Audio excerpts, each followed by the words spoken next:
I watched every 90s theatrically released video game movie, and oh my lord, yeah, it was a miserable experience. For the record, the only movie I had seen going into this journey was the original Mortal Kombat film. Everything else was a brand new experience for me. And I'm not gonna lie, I wish I could rewind time so I could go back to a better moment in my life where I hadn't seen most of these movies. But without much further ado, welcome to Bite Size Bunny. My name's Tony, and let's rank some 90s video game movies.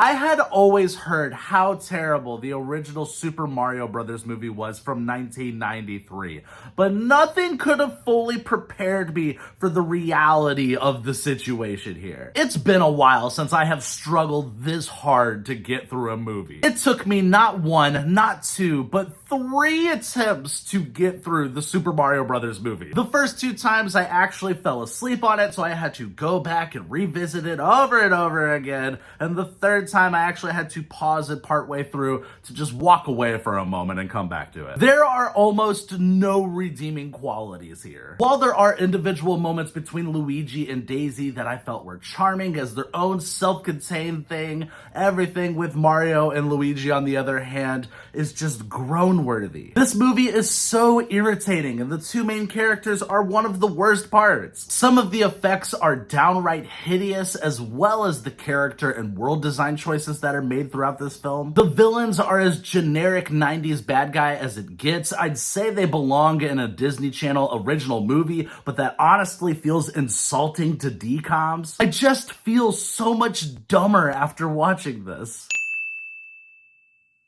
There are probably movies on this list you could argue are worse than Wing Commander, but I just couldn't get past the fact that this has got to be one of the most soulless, generic sci-fi films I have ever seen in my life. It just happens to be a video game movie. There's nothing about this movie I am going to remember by this time next week. It is just so unremarkable. Not even Freddie Prinze Jr. and Matthew Lillard could save this movie. They try, it just doesn't work out. There's plenty of cringy dialogue that will have you rolling your eyes and wondering who's responsible for writing this. The dramatic moments don't work whatsoever. I felt so empty while watching this one, and personally, I think that's one of the worst feelings you could get from watching a movie.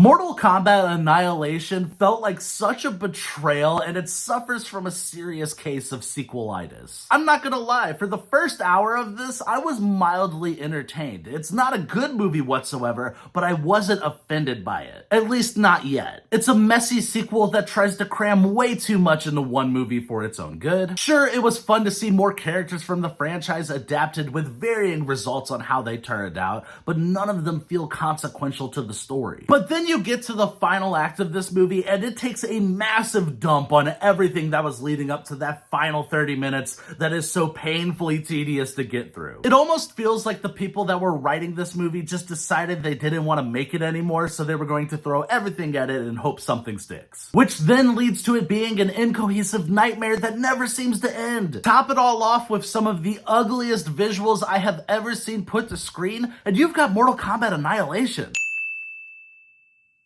In the beginning of Double Dragon, I found myself enjoying it. It's hot f***ing trash, but after the Super Mario Bros. Movie, it felt like such a massive upgrade. The dialogue is pure camp. It'll make you giggle. It'll make you cringe. There are plenty of corny lines from these characters, and I quickly learned to embrace it. There are so many moments where this movie doesn't even seem to be taking itself seriously, and it's so much better because of it. Now, when it does try to lean more into those serious moments or the more emotionally charged moments, it immediately falls apart and can be rough to watch. So the camp was always more than welcome here. There's some competent action. It's nothing to write home about, but it's just good enough to provide you a bare minimum level of entertainment. The world is somewhat interesting. The city and gangs feel like a preteen version of the Warriors, which, hey, if you're gonna pull from a dystopian film about gangs controlling the city, why not take from one of the best? Double Dragon is very simple and straightforward. It's not offensive. It's just kind of there. It's on the more forgettable side of things.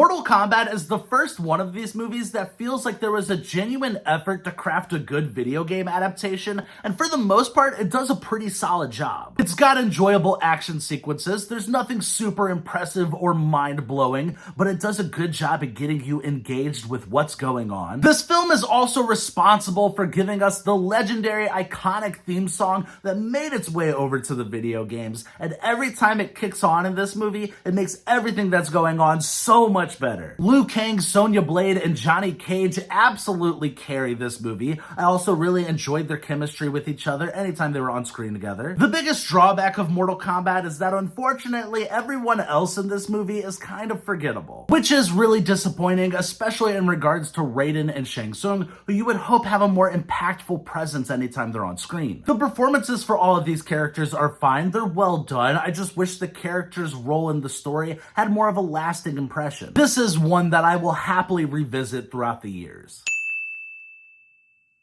And at number 1, we've got Street Fighter. This movie rocks. Street Fighter is by no means a good movie, but it is a great adaptation that absolutely understands the assignment and nailed it. Raul Julia is an absolute treasure. This man carries the entire movie. Anytime he is on screen, he is chewing the scenery as M. Bison. Without him, I don't think this movie works at all. His character is delightfully over the top, and he delivers his lines in such a way that you just eat up every single word. He is such a fun villain. Then you've got Jean-Claude Van Damme as Guile, and it is a match made in heaven. These two play off of each other perfectly, and every second we get of them just makes the movie that much better. Really, Street Fighter's downfall is that it goes on 20 to 30 minutes too long. There's so much unnecessary fat that could have been trimmed off of this, and it would have been significantly better paced. But it is still, without a doubt, the best video game movie that came out of the 90s, and I would even go as far as to say, I think it might be my new favorite video game movie to date. It feels like you're watching the campaign mode for a Mortal Kombat or Street Fighter game play out with all of its campy goodness galore, and I am so happy that I watched this movie. And that is my ranking of every 90s theatrically released video game movie. It wasn't a pleasant journey, but at least we got Street Fighter and that first Mortal Kombat film. Thank you guys for watching. I hope you enjoyed this video. Like, subscribe, and all that YouTube stuff. And what is your favorite video game movie? I'd love to know.